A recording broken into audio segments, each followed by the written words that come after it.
Welcome back, and today we're going to work through our quiz. So yesterday I told you that you needed to build all of this without looking at my code first. So let's get started building it.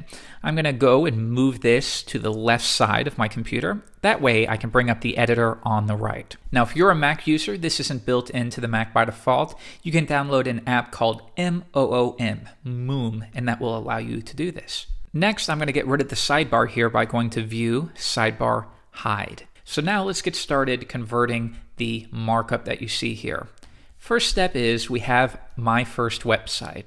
So I will copy that, and that should be placed in a top level heading. It is the most important thing. This is my website. Next, we have just a little bit about our website, and that makes sense to place it within perhaps a paragraph tag. So we'll do that now. Next, we have a list of things I enjoy. The correct way to display this is using an unordered list. Remember, the order is not important, so we don't use an OL or an ordered list, we use a UL. Next, we have a subheading here.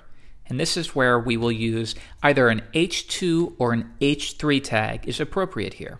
In this case, I chose an H3, but if you did H2, that's right too. Here we have two quotes. So I'm going to copy each one and remember to use a block quote. Now, while you can get away with pasting in the quote directly within the block quote, technically you should use a paragraph or some other styling element within it. I typically use a paragraph element though.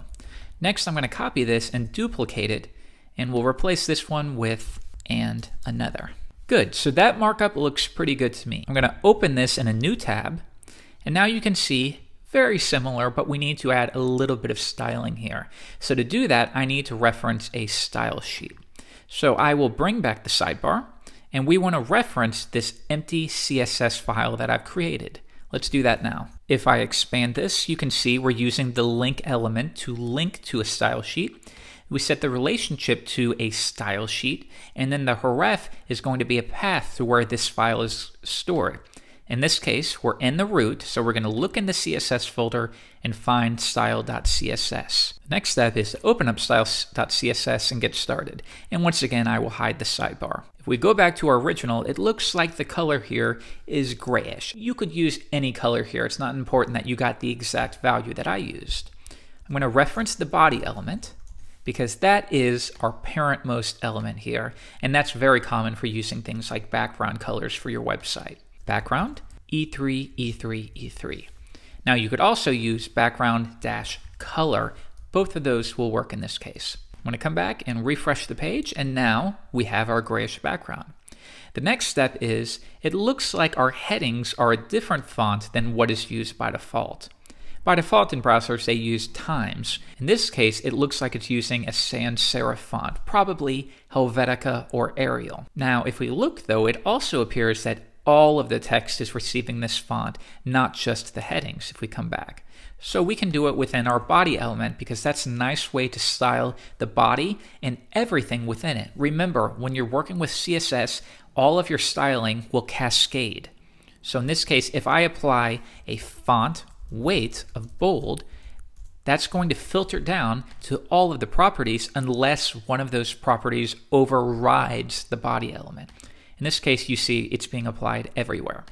So now I'm going to set a font family to sans serif, and that will default to Helvetica or Arial in the huge majority of cases. Good, we're getting there. The next step is our block quotes have centered text, and they also have a border around them. Okay, let's do that. I'm going to target all block quote elements, and I'm going to make sure that they have a border. And what is the border? It's going to be white, but how wide should it be? We'll say 1 pixel. And next, should it be dashed? Should it be solid?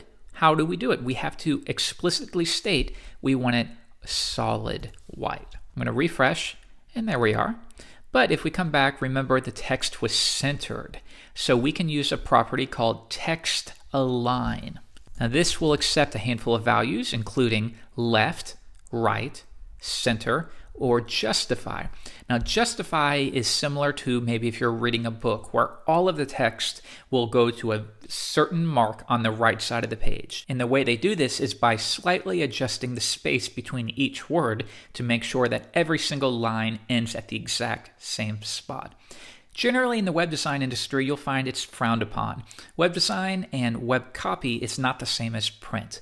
So usually you want to stick with left. Try not to center all of your text. It looks amateurish, but in this case, we'll get away with it. I'm going to come back and refresh, and that's looking good. Now, a couple more things we need to do here, though. I want you to notice the border of our block quote lines up perfectly with our headings.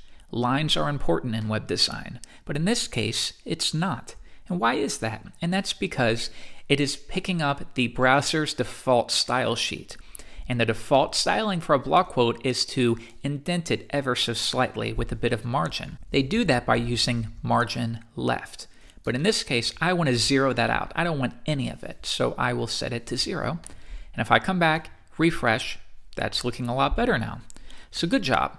If you've gotten all of these right, pat yourself on the back. You have one last thing though. I'm going to expand this and note that our example first website is centered, whereas what we have right here is taking up all of the available space, as you can see with the block quote right here. So we need to specify a width to our website and make sure that it is centered. Now we could have applied this to the body element, and we could have said width 600 pixels. It doesn't matter what value you specified as long as you understood that you needed to limit the width. I'm going to refresh, and now can you see that it's no longer taking up all of the available space, it's only taking up 600 pixels worth. And then we're going to use the trick we learned in a previous lesson of specifying that the margin left and the margin right have to be identical in width. And now that centers that on the page. Now, while we could have done this on the body element, and this is perfectly okay for simple websites, what's more common is you'll see developers use a wrapping div. So they might do something like this, div class equals wrap, and then they will surround all of their primary content within. And then rather than using the body, they will place this styling within the parent wrap. Now if I refresh, we're getting the same effect, but this is a little bit cleaner. For larger projects, you'll want to do this in most cases. So the last thing we'll go over, you might be wondering, why did I use a class rather than an ID? Now if we refresh, that won't take effect anymore because remember, we use periods for classes, pound signs for identifiers.